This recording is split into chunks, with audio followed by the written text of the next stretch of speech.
নমস্কার বন্ধুরা, আশা করি আপনারা সবাই ভালো আছেন। আমরা সবাই ভালো আছি। তো বন্ধুরা, আজকে একটা নতুন রেসিপি নিয়ে এসেছি। তো অবশ্যই বলবো বন্ধুরা, স্কিপ না করে সঙ্গে থেকে পুরো ভিডিওটা দেখবেন। পুরনো বন্ধুরা যেরকম ভালোবাসা নিয়ে সঙ্গে আছেন, সেরকমই ভালোবাসা নিয়ে সবসময় সঙ্গে থাকবেন। আর আমিও সবসময় আপনাদের সঙ্গে আছি। আর নতুন বন্ধুরা যারা দেখা শুরু করেছেন, তো আজকে প্রথম দেখছেন, অবশ্যই বলবো তারা লাইক, কমেন্ট, শেয়ার করতে ভুলবেন না। আর সাবস্ক্রাইব করে বেল আইকনটিকে ক্লিক করে রাখবেন, তাহলে যে কোনো নতুন ভিডিও আসা মাত্র আপনাদের কাছে পৌঁছে যাবে।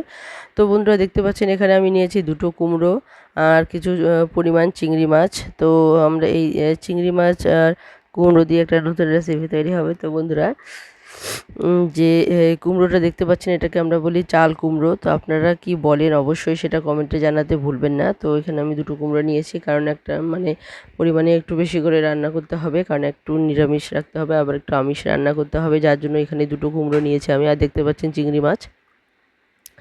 চিংড়ি মাছটাকে ভালো করে পরিষ্কার করে নেওয়া আছে। তো এখন আমি এখানে কাটতে শুরু করব চাল কুমড়োগুলোকে। তো কীভাবে কাটবো, তো অবশ্যই সেটা সঙ্গে থাকবেন, দেখবেন। আর চিংড়ি মাছটা কীভাবে আমি রেসিপিটা তৈরি করছি, অবশ্যই বন্ধুরা স্কিপ না করে সঙ্গে থেকে পুরো ভিডিওটা দেখবেন। তো বন্ধুরা, এই কুমড়োগুলোকে চাল কুমড়ো বলি, অবশ্যই সেটা কমেন্টে জানাতে ভুলবেন না আপনারা কে কী নামে জানেন এই কুমড়োগুলোকে। তো বন্ধুরা, আমরা সাধারণত মিষ্টি কুমড়ো দিয়ে চিংড়ি মাছের রেসিপি খেয়েছি। এটা আমি আগে দেখিয়েছি, মিষ্টি কুমড়ো দিয়ে চিংড়ি মাছ বা চিংড়ি মাছের অনেক রেসিপি কিন্তু হয়ে গেছে, পটল চিংড়ি।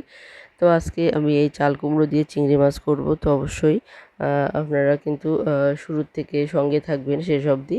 তো বন্ধুরা, দেখুন এখানে আমি চাল কুমড়োটা কাটতে শুরু করে দিয়েছি। তো চাল কুমড়োটা প্রথমে আমি ফালা করে নেওয়ার পর চির করে নিয়েছি। এরপর যে মাঝের যে বীজগুলো আছে, তো সেগুলো কিন্তু আমি কেটে বাদ দিয়ে দিব। তো সেগুলো কিন্তু আমি নেব না, কারণ বীজ সহ যদি রান্না করা যায় তাহলে কিন্তু বীজগুলো থেকে যায়। আর আর তখন রেসিপিটা বীজগুলো ভেসে থাকে, ভালো লাগে না, অনেকটাই তখন দেখা যায়। তো এই বীজগুলো কেটে নিয়ে যদি বানানো যায়, তাহলে কিন্তু রেসিপিটা একটু আলাদা রকমই দেখতে লাগে, আর খেতেও কিন্তু ভালো লাগে। তো এটা কিন্তু আমি ছুলবো না, এটা আমি এভাবে কেকড়ে নেব। তো এটাকে দেখুন, চোচাগুলোকে কিন্তু আমি ছুলে নিচ্ছি। তো এটাকে আমি তো দেখুন, প্রত্যেকটা কুমড়ো কিন্তু পরিষ্কার করে কেটে নিয়েছি। তো আমি এখানে একটা কুমড়ো কেটে দেখাচ্ছি, আর দুটো কুমড়োই আমি কেটে নেব। তো আমি কিভাবে কাটছি সেটা আমি দেখিয়ে দিচ্ছি। তো বন্ধুরা, দেখুন এখানে যে কুমড়োগুলো আছে সেগুলোকে কিন্তু পাতলা পাতলা করে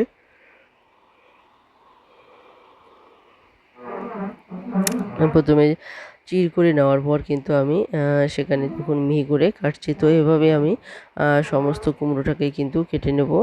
আর এভাবেই তো আপনারা অনেকে আছেন যারা বটিতে কাটেন, তারা হয়তো বা আরও মিহি করে কাটেন, বা এটা কিন্তু যেটা আমরা আলুর পাঁপড় বানানোর জন্য যে যন্ত্রটা ব্যবহার করি, সেখানেও কিন্তু ঘষে নেওয়া যেতে পারে। তো সেটা একটু বেশি মিহি হয়ে যায়। তো আমি এত মিহি করতে চাচ্ছি না, তো একটু দানাদার থাকবে, যার জন্য আমি এটাকে এভাবে কাটাইয়ের সাহায্যে করে নিচ্ছি। এটা আমি যে যন্ত্রটা দিয়ে কাটছি সেটাকে তো আমরা কাটাই বলি। তো আপনারা কি বলেন অবশ্যই সেটা কমেন্টে জানাতে ভুলবেন না। তো আপনারা অনেকেই হয়তো ছুরি দিয়ে কাটেন, তো আমি সাধারণত এই যন্ত্রটা দিয়েই কাটি। এই যন্ত্রটা কিন্তু খুবই ধারালো আর কাটতেও বেশ সুবিধা, যার জন্য কিন্তু এটা দিয়ে আমি সবসময় এই কাঠি ব্যবহার করি। তো বন্ধুরা, দেখুন এখানে আমার কিন্তু একটা হয়েই গেল কাটা। তো এইভাবে কিন্তু সমস্ত কুমড়োগুলোকে আমি সুন্দরভাবে কেটে নেব। যে দুটো কুমড়োই কিন্তু এখানে আমি কেটে নেব। তো বন্ধুরা, আপনারা তো চাল কুমড়ো অনেকেই খেয়েছেন, তো এইভাবে চিংড়ি মাছ দিয়ে খেয়েছেন কিনা জানি না। তো অবশ্যই বলবো, একদিন হলেও এরকম চিংড়ি মাছ দিয়ে খেয়ে দেখবেন, খেতে কিন্তু খুবই ভালো লাগে। তো বন্ধুরা, দেখুন এখানে আমি কড়াই বসিয়ে দিয়েছি, আর কড়াইও প্রায় গরম হয়ে এসেছে।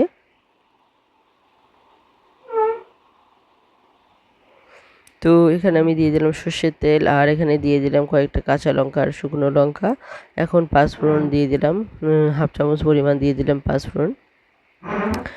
তো এখন কড়াইটা গরম হয়ে গেছে, তেলটাও গরম হয়ে গেছে। এখন আমি যে চাল কুমড়োগুলো কেটে নিয়েছি, তো সেগুলো কিন্তু আমি ধুয়ে কেটে নিয়েছি, কারণ কেটে নেওয়ার পর ধুয়ে নিলে কিন্তু সেটা থেকে অনেক জল বেরোয়। তো অবশ্যই চেষ্টা করবেন যে ছুলে নেওয়ার পর কিন্তু সেটাকে ভালোভাবে ধুয়ে নিয়ে আপনারা কাটবেন, তাহলে দেখবেন এটা থেকে কিন্তু জল কম বেরোবে, আর রেসিপিটা কিন্তু তাড়াতাড়ি হয়ে যাবে। তো বন্ধুরা, দেখুন এখানে কিন্তু কুমড়োগুলো আমি দিয়ে দিয়েছি, আর কুমড়ো দেওয়ার পর একটুখানি নাড়াচাড়া করে ভেজে নেওয়ার পর কিন্তু এখানে আমি স্বাদ মতো লবণ দিয়ে দিব। তো বন্ধুরা দেখুন এখানে কিন্তু আমি লবণ দিয়ে দিলাম, আর লবণ দেওয়ার পর কিন্তু এটাকে আমি ঢেকে দিব ৫ থেকে ৭ মিনিটের জন্য কিন্তু আমি ঢেকে দেবো, কারণ এখানে লবণ দেওয়ার পর কিন্তু অনেকটাই জল বেরিয়ে আসবে। তো আমি যেহেতু এটা মানে ধুয়ে নিয়ে কেটেছি, যার জন্য কিন্তু জল একটু কম বেরোবে। যদি আপনারা ধুয়ে মানে কেটে নেওয়ার পর ধুয়ে নেন তাহলে কিন্তু অনেকটাই জল বেরোবে। তো দেখতেই পাচ্ছেন এখানে তো ৬ থেকে ৭ মিনিট পর আমি এসেছি, এখানে কিন্তু জল নেই। তো দেখতেই পাচ্ছেন জল কিন্তু শুকিয়ে গেছে, কারণ অতটাও জল বেরোয়নি। আর এটা আমি ঢেকে ঢেকে রান্না করব। তো এটা কিন্তু ঢেকে ঢেকে রান্না করতে করতেই কিন্তু এটা সেদ্ধ হয়ে যাবে। তো বন্ধুরা দেখতে পাচ্ছেন এখানে তো আমি এখানে আবারও ৬ থেকে ৭ মিনিটের জন্য ঢেকে দিলাম। তো এখানে কিন্তু মিডিয়াম আঁচে ঢেকে দিতে হবে। তো বন্ধুরা দেখুন এদিকে মশলা রেডি করে নিয়েছে। ১ চামচ পরিমাণ আদা বাটা, হাফ চামচ পরিমাণ জিরা গুঁড়ো, তো হাফ চামচ পরিমাণ নিয়েছি হলুদ গুঁড়ো। তো এখন আমি এটা জলে ভিজিয়ে রেখেছি। তো বন্ধুরা দেখুন এটা কিন্তু ঢেকে রাখার পর অনেকটাই তেল ছাড়ছে। তো যেহেতু এখানে জলটা কিন্তু শুকিয়ে গেছে পুরোপুরি, তো এখন যেটা দেখতে পাচ্ছেন সেটা কিন্তু তেল। তো এটা অনেকটাই ভাজা হয়ে গেছে, যার জন্য কিন্তু তেল দেখা যাচ্ছে। আর এখানে যে মশলাটা আমি রেডি করে রেখেছি, তো সে মশলাটাও কিন্তু আমি দিয়ে দিলাম এখন। আর মশলাটা দেওয়ার পর কিন্তু একটু ভালোভাবে নাড়াচাড়া করে এটাকে কষিয়ে নিতে হবে। তো বন্ধুরা আপনারা কিভাবে কুমড়ো রান্না করেন অবশ্যই কমেন্টে জানাতে ভুলবেন না। তো আমরা সাধারণত এভাবেই চাল কুমড়ো রান্না করি, আর এই কুমড়োটাকে কিন্তু আমরা চাল কুমড়ো বলি। কুমড়ো সাধারণত দু রকম, একটা হচ্ছে মিষ্টি কুমড়ো, আর আমরা এটাকে বলি চাল কুমড়ো। তো আপনারা কী কুমড়ো বলেন অবশ্যই সেটা কমেন্টে জানাতে ভুলবেন না। তো বন্ধুরা দেখুন এখানে কিন্তু মশলা দেওয়ার পর বাটিতে যে সামান্য মশলা লেগেছিল, তো সেটা ধুয়ে আমি সামান্য পরিমাণ কিন্তু জল এখানে দিয়ে দিলাম। তো এখানে কিন্তু বেশি জল দিলাম না। তো এটা ভাজা কিন্তু হয়ে গেছে, আর ভাজার মধ্যে প্রায় সিদ্ধ হয়ে গেছে। তো এখন আমি দিয়ে দিলাম এখানে কিছু পরিমাণ জল কষানোর পর। তো এই জল না দিলে কিন্তু যে চিংড়িগুলো দেবো তাহলে কিন্তু সেটা ভালো হবে না। তো বন্ধুরা দেখতে পাচ্ছেন এখানে তো এখানে আমি দিয়ে দিলাম কিছু পরিমাণ জল, কারণ এই জলের পূর্বে আর সেখানে চিংড়ি মাছটা দিলে তবেই কিন্তু এর ঘ্রাণটা এই কুমড়োর মধ্যে ছড়িয়ে আসবে। তো বন্ধুরা দেখতে পাচ্ছেন এখানে কিন্তু টকবক করে ফুটতে শুরু করে দিয়েছে, আর এখন আমি এটা নামিয়ে রাখবো।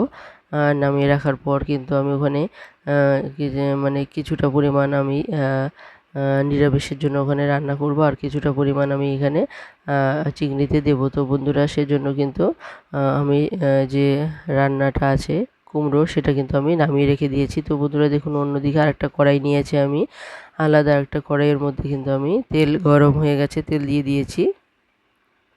তো এখানে কড়াই গরম হয়ে গেছে, আর তেলও প্রায় গরম হয়ে গেছে। এখন আমার যে চিংড়িগুলো আছে সেগুলো আমি দিয়ে দিলাম।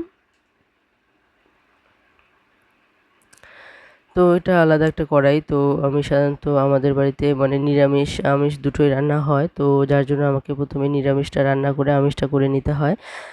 তো আমি সেটা আলাদা কড়াইয়ের মধ্যে নিরামিষটা করে নিয়েছি। এখন আমি আমিষ করার জন্য আলাদাভাবে একটা কড়াই নিয়েছি, আর সেখানে আমি তেল দিয়ে চিংড়ি মাছগুলোকে ভেজে নিচ্ছি। আর চিংড়ি মাছগুলো ভেজে নেওয়ার পর সেখানে যে চাল কুমড়োটা আছে তো নামিয়ে রেখেছিলাম সেটা আমি এখানে দিয়ে দেবো।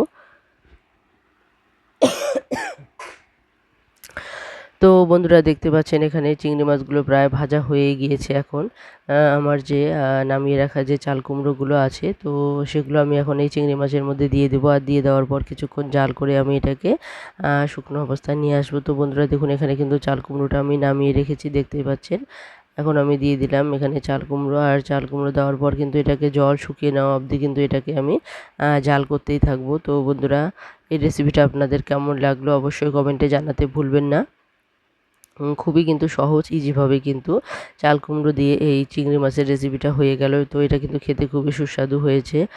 তো অবশ্যই আপনারা বলবেন, আপনারা যদি কেউ আগে চাল কুমড়ো দিয়ে চিংড়ি মাছ করে থাকেন তাহলে আপনারা অবশ্যই কমেন্টে জানাবেন যে আমার এই চিংড়ি মাছের রেসিপিটা আপনাদের কেমন লাগলো।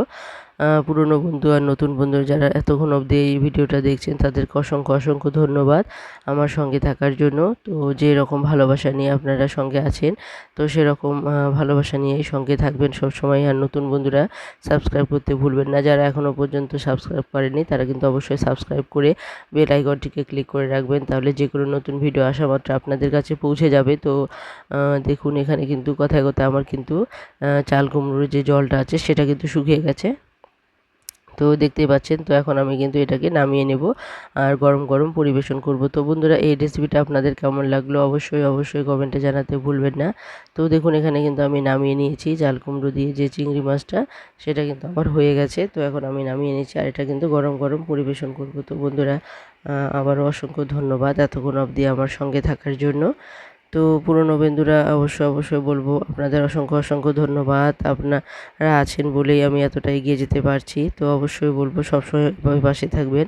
আর নতুন বন্ধুরা অবশ্যই বন্ধু হয়ে সবসময় পাশে থাকার চেষ্টা করবেন। তো সবাইকে আবার অসংখ্য ধন্যবাদ।